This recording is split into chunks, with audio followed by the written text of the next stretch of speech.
Hello everyone, I am Mrs. Abasifreke Samuel Ayo.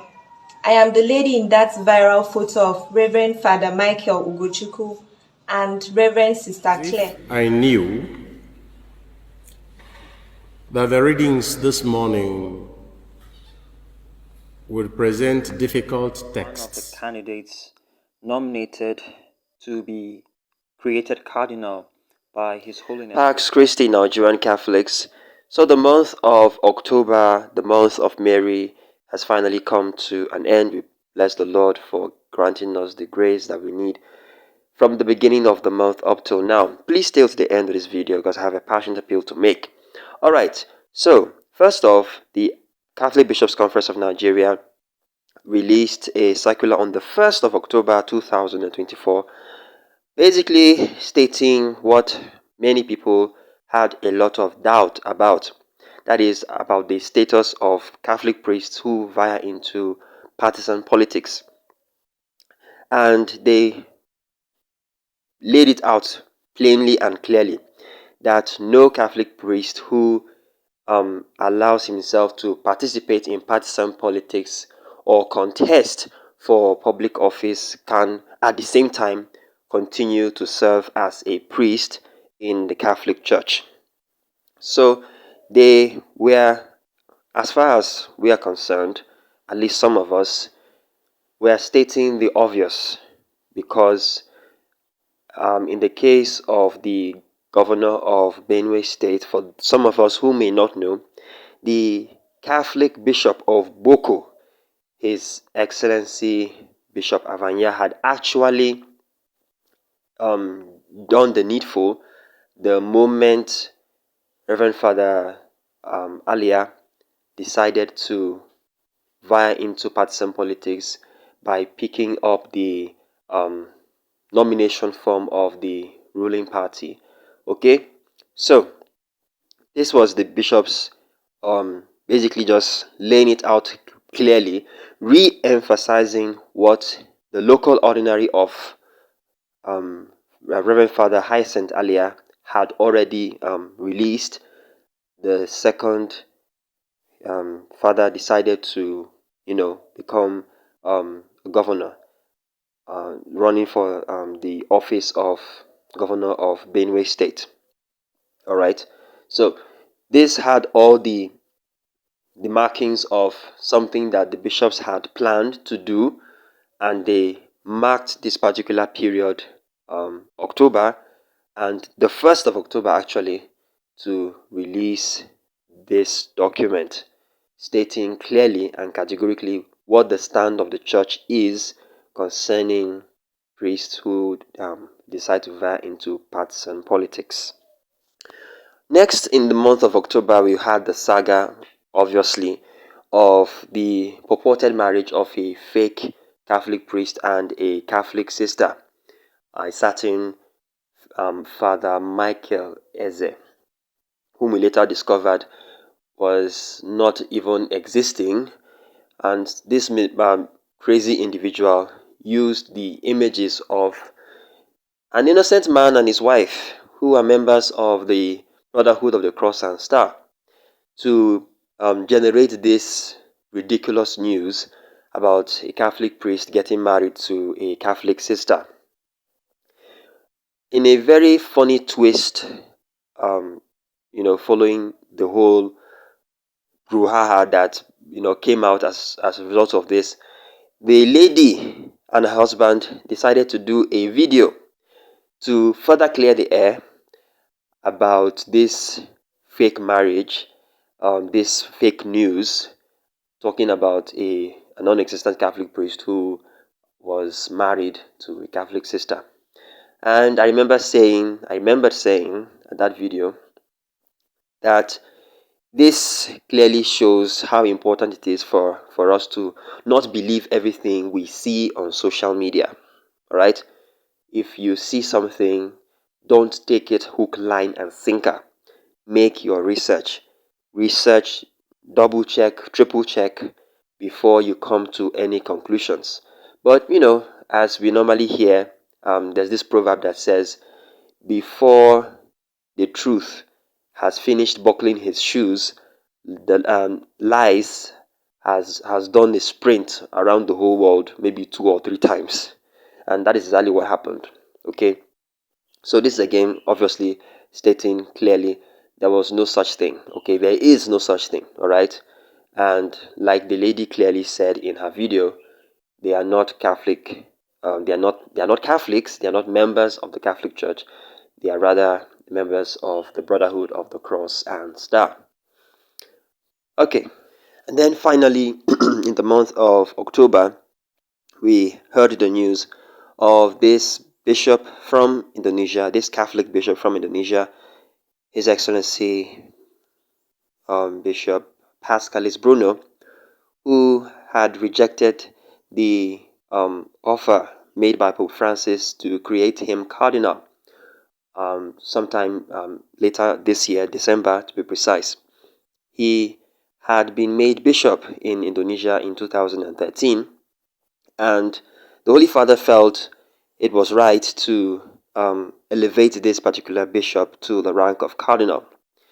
Bear in mind that he is a Franciscan, a member of the Order of Franciscan Missionaries. So he was to be created cardinal along with 20 other Catholic prelates from around the world, two particularly from Africa. But he felt, no, okay, I have enough. Like I mentioned in the video covering this decision by this renowned bishop. He said, I have enough. Okay, I I can serve the people of God without being a cardinal. Now, this is just to say this. There's nothing wrong in accepting the position of being of cardinal, okay, in the Catholic Church. No, there's absolutely nothing wrong about it.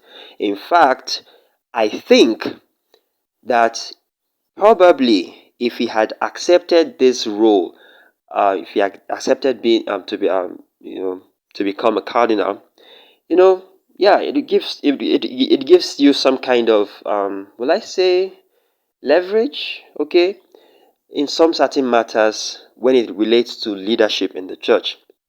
Okay, you have more voice, to put it bluntly. Okay, you are listened to more, so to speak. There is this prestige that comes with a bishop being elevated to the rank of cardinal. Okay, if other bishops are talking and then the cardinal speaks, there's this natural tendency for us to listen more. Okay, say, yeah, the cardinal has spoken, everybody should kind of calm down. But and of course, obviously, cardinals are the only ones who are permitted to participate in the conclave that elects a new pope. So you see how huge this rejection, okay, from this bishop is. It was almost like him rejecting a very mighty opportunity to represent his country and even to represent the region where Indonesia is, okay. But he had his reasons why he decided to say, you know what, I'm not going to do this. I have enough. Okay, some people definitely hailed him for his decision. It's kind of rare to have a bishop say no to the offer of a pope to create him cardinal. But yeah, he made his, and you kind of see there's this seeming well, will I say, people were not really surprised, particularly because he is a Franciscan, okay, and Franciscans usually take the path of humility, and they take that line, that part of obscurity. They don't want to be known, they don't want to be seen. They rather just walk undercover and allow their works to speak for themselves. Then we had our Father in the Lord, His Excellency, Most Reverend Professor Godfrey Onah, speaking to a couple of priests in Italy, where he was talking about the importance and the power of prayer. Okay, I am going to say nothing. I'm not going to say much about this. Of course, I always admire his in-depth understanding of the Word of God as he merges it with our everyday experiences. So As I would do, as I've done on the previous videos, I'm going to just allow you listen to him at the end of the video, okay? So you can further refresh your memory and be inspired to take action based on the lessons His Excellency has shared here. So this is to make a very passionate appeal for us Nigerian Catholics to pray for the release of this priest who is rector of the Immaculate Conception Minor Seminary in Auchi Diocese, who was kidnapped not too long ago. Please, we invite Catholics everywhere to please pray for the release of Father Thomas Ayode from the hands of these unknown gunmen. This kidnapping happened while the brothers were having their prayers in the evening around 7 p.m. And it's really sad and very disheartening. So please, we invite Catholics to please pray. Particularly, we can ask our Blessed Mother, our Mother Perpetual Help, to come to our aid so that our dear Father will gain his freedom. Alright, so I'll leave the words of our dear Bishop, Most Reverend Professor Godfrey Onah, for us to refresh our memory about the essence and power of prayer. I'm not going to play everything, okay, just some major important details, okay. The full length video can be seen at I think the fourth video thereabout. I think I'll try and link the description. I'll link it in the description below this particular video so that you can watch it. Thank you so much for watching. Talk to you soon.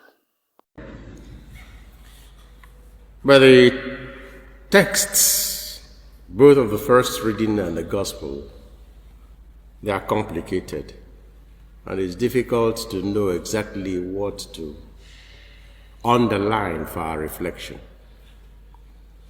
But I'll just pick out one: faith,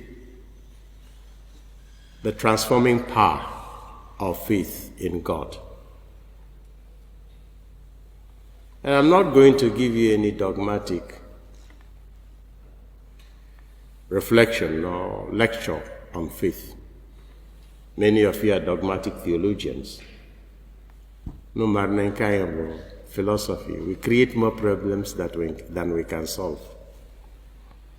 But it's just a question of sharing experiences about faith. Yesterday the readings were on prayer, the gospel especially. And they're all based on faith, our relationship with God. A relationship that is so intimate that it has no space for doubts, or rather, not really doubts, but question on the fidelity of the person, God himself, in whom we believe. The conclusion of Paul in his discussion with the Galatians is, look, it is our faith that makes us children of Abraham, not any physical exercise. But that faith is a power of God, that the finger of God that Jesus talks about, that has power over natural and spiritual forces.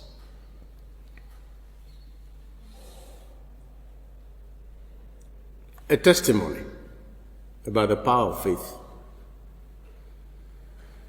I believe in the power of prayer, personally. Formal, informal, attentive, distracted, especially the Eucharist. No man, Father Johnson, not your phone here since last night. And as he arrived this morning, as Nakanaka, so Father Paulina Johnson, be my chokoma phone somewhere, not the sacristy. As we were moving into the sacristy, it struck me, we have not asked St. Anthony. I said a silent prayer to St. Anthony, and immediately I stopped. So Johnson, did you use the toilet yesterday? I said, yes. He went straight to the toilet and found his phone.